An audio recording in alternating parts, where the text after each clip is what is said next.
Hey, good morning, family. Reginald Martin here of Comedic Centered Living, where ancient wisdom meets modern awakening. I want to talk today about the idea of reincarnation, because I know a lot of times people just, that's like a hard thing to wrap people's, or for people to wrap their minds around. But I want to put it into the context, or into a context that would at least make sense, because for me, family, I'm a natural skeptic about metaphysical stuff, okay? I always have been. So one of the reasons that is one of the reasons why I can explain this so well is because I've needed a lot of times science to even help me understand metaphysical things, okay? And I explain that when I'm talking about how science can help explain and help you with metaphysical stuff. Because the ancients had a saying, an axiom. We call it the law of correspondence. And it's the idea of as below, or as above, so below, as within, so without, okay?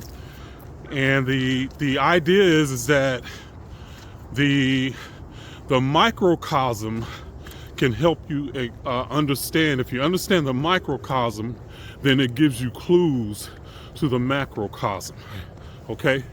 So in other words, as above is the macrocosm, as below is the microcosm. The physical world is the microcosm, and the heavens, or the metaphysical world, is the macrocosm, okay? So as above, so below. So let's just stay with that. So, but again, being a natural skeptic, I have to have science. So when we're talking about these ideas, let's consider ideas conceptually, okay? And as a school teacher, a lot of times I had to teach my students ideas. I had to teach them concepts. And sometimes I had to connect one concept, a new concept, to something that was that they already knew, okay? So I had to conceptually connect the dots. I couldn't just use a word and say, hey, this word means this. No, you gotta help them understand the idea conceptually. So when we're talking about metaphysical ideas and concepts, a lot of times they're abstract. But understand that our modern terminology a lot of times is saying the same thing as ancient terminology conceptually. It's the same concepts, but we just use different words. And a lot of times the ancient words that we use, we will frame them in like a religious way, okay, with understanding things from a religious perspective, because that's what we taught. That's really, most of the times when we deal with metaphysical concepts, it is only through religion that we deal with them. And science and religion in our modern times, we look at those as two separate things. Okay, the ancients didn't see it that way. Okay, so let's understand. So let's get to understanding as above, so below, and then at the end, I'm going to give you a logical conclusion connected to our modern world and who we are. Okay, to help you connect the dots to this idea logically, to reincarnation. So let's take a couple of words that mean the same thing conceptually. So I'm going to look at them from a scientific perspective and from a metaphysical perspective, or ancient perspective, okay? So if you've taken like a earth science or anything like that, then you know that science says that at the foundation of everything is energy, okay? So in other words, if you can peer down to the essence of everything, whether it be a leaf, a tree, a piece of concrete, if you could peer down to the essence of what all that stuff is, any of those different things, they look different, but at their essence, they're the same thing. Everything is energy, okay? So, and there's no dispute here on that, okay? So nobody disputes that scientifically. Well, the ancients said the same thing, okay? They just used a different word.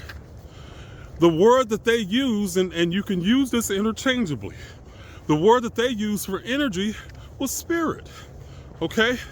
So in other words, the essence of everything is spirit. We say God is spirit because God is the essence of everything, okay? So that's kind of a religious way where we take that concept and we understand it we think it's two different things, but conceptually they're the same idea, okay?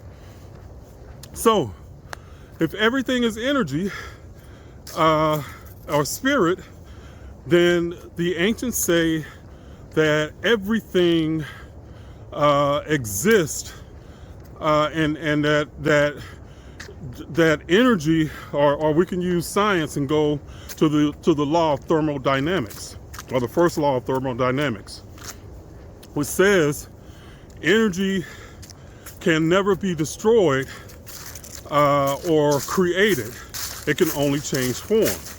In other words, the everything in the universe, the one constant is energy. That no matter what it looks like, at its essence, it's energy. And energy cannot be destroyed. So it can only change forms, okay? So that's the first clue about reincarnation. So if everything is the way that the ancients would say that, same concept, that energy can never be destroyed, is to say that the spirit is eternal, okay? So eternal simply means that it cannot be destroyed. It doesn't go away, okay? You can't make new energy, okay? It's all constant, all right? So energy and the idea of thermodynamics scientifically is the same concept, okay? So with that understanding, how do we get to reincarnation, okay? All right, family, a quick addendum. This idea of thermodynamics and the eternity of energy, or the eternity of spirit, it helped me reconcile to the idea of hell, okay? That it is absolutely one of the most heinous and idiotic ideas that Christianity could have come up with. This is why. In the context of energy being eternal, a soul being eternal and can only change forms, okay? That energy can never be destroyed, it can never go away, all right? How much sense does it make that you could get judged for one lifetime, one mistake, and you be sent to burn in hell for eternity? Family, think about that. Think about how hideous that idea is. That you can go and burn for eternity with no chance of redemption. Good God. That's crazy. Okay? So when I thought about it in that context, you would have to think that God is one of the most heinous human-like beings that ever existed to do that to somebody, okay? All right, family. So in my context, there's no way that there could be a hell, okay? So we beings are energy, just like the trees, the leaves, the grass, the whatever. We're all made of the same thing, aren't we? Okay? If energy can never be destroyed, it can only change forms, then what does that say about us? Okay? Now we know that our body dies, okay? But where does that energy go? And this is how I have to logically think through it. If the body dies, then there has to be some aspect of it energetically that keeps going, okay? Because again, energy can't be destroyed. A dead body doesn't mean that the energy is gone. It changes forms, okay? That form that is eternal, the energetic form, is what the ancient Egyptians call the Ka, what we call the soul, okay? Or just to connect the dots here. So that aspect of us is eternal, all right? So just stay with me here. I'm gonna connect the dots and make it make sense. So when we're talking about the soul in this aspect, then that's what the ancients say is the eternal aspect of us that keeps going for eternity, okay? Forever, all right? So the body, in that sense, when it dies, that energy doesn't die, but even the form that it takes can change forms. So for me, that logically says that if the body dies and the soul keeps going, then there's the possibility that that energy can reform into something else. Nature was the first teacher for the ancients, okay? So they would notice that a flower, and I'm just using this for an example, a flower might die in the winter, but in the spring, a new flower comes up, okay? So it wasn't the same flower that died before. It's a new flower, same type energy, same type form, okay? So for the ancients, they would extrapolate that to say, well, if that happens with a flower, okay, which the flower could be considered the microcosm, then are we different? Does the laws of nature act in different ways with us, okay? And the ancients, surmise that no, they don't. So if a flower can die and then be reborn, then why can't we, okay? So again, that's just a natural progression. As above, so below. The flower being a microcosm, a physical body being a macrocosm, okay? So let's think of this in terms of our physical body, okay? Just making a logical progression. So the microcosm in this sense would be a cell, okay? So cells in our body, we have millions and trillions of cells in our body, okay? Cells die every day, but are reborn and replaced with new cells. That bathtub ring, that's the dead cells, okay? You take a bath and that bathtub ring that you have, those are the old cells that died, okay? We know this, all right? So just a natural progression. So our cells die and are reborn every single day, minutes, every few minutes, every few hours.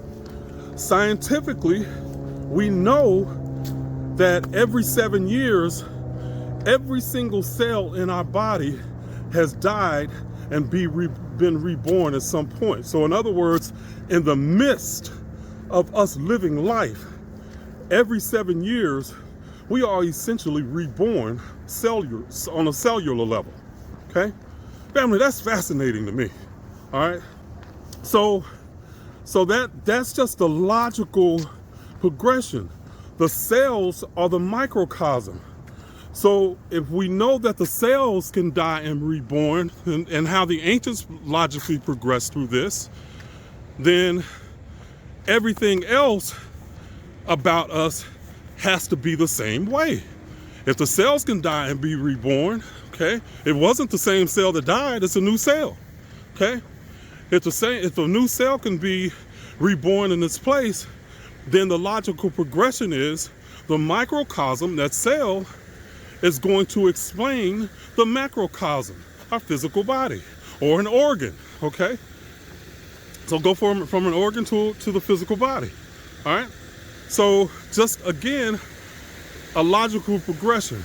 So we go from everything is energy or spirit down to the law of thermodynamics, which says that everything, all energy or energy cannot be, new energy cannot be formed and energy cannot be destroyed. It can only change forms. Just a logical thing, okay? For me, I needed that logical scientific progression to even consider the idea of reincarnation. Once I fit it into that frame, then reincarnation makes more sense to me than not, okay? If energy cannot be destroyed, it can only change forms, then when my body dies, it's not destroyed. It's no longer, it doesn't go poof and it's gone. The energy has to go somewhere. It has to do something, okay? Just logically. And the ancients said that we reincarnate, okay? So just a logical progression. The microcosm below can help inform you about the macrocosm above. So the metaphysical or the physical world and how it acts can help you understand the metaphysical world and how it acts. The laws do not change, and that's where a lot of times our science splits. Because they can talk about the quantum world and explain things that Einstein says, man, it's spooky stuff, you know? And the spooky stuff was the stuff that the ancients talked about in our spiritual context or our metaphysical context. And science says, well, the spooky stuff has to stop at the microcosm, you know? It has to stop at the quantum level. It can't be like that out here, you know, in the world. Well, the ancients didn't do it that way. They saw the idea as above, so below, okay? As within, so without. So family, that's for me is how I come to the conclusion that reincarnation has to be a possibility, a major possibility. For me, reincarnation is more likely than not. But that also fits into the idea that all things are happening now. But that goes into something else that can take you down a whole nother rabbit hole. But at any rate, so yes, so reincarnation, a definite possibility.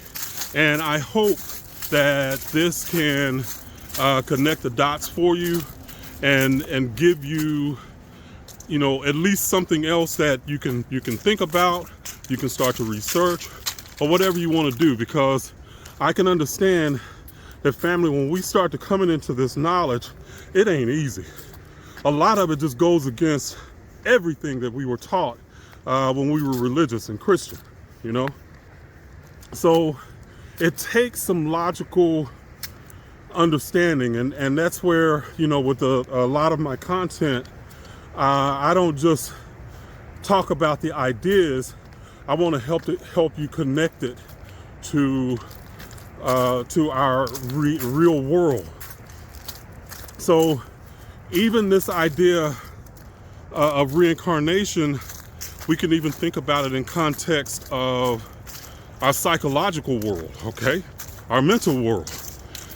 Because when we change and we grow, then an aspect of us dies, of our mentality dies, and a new mentality or even a new level of consciousness really is replaced, okay, or is reborn, all right? So psychologically, symbolically, that's how those ideas work, as above, so below. So our mental evolution, it acts the same way, okay?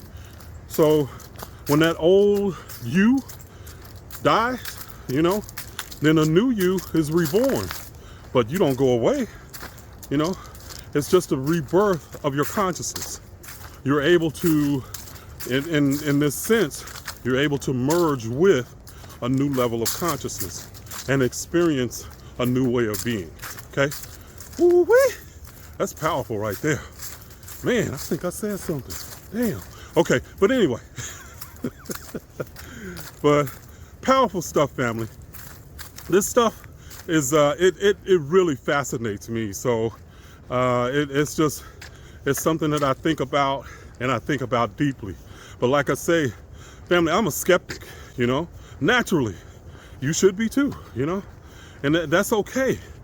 But, you know, I just need that science to help me step out a little bit further, if that makes sense. All right. All right, family.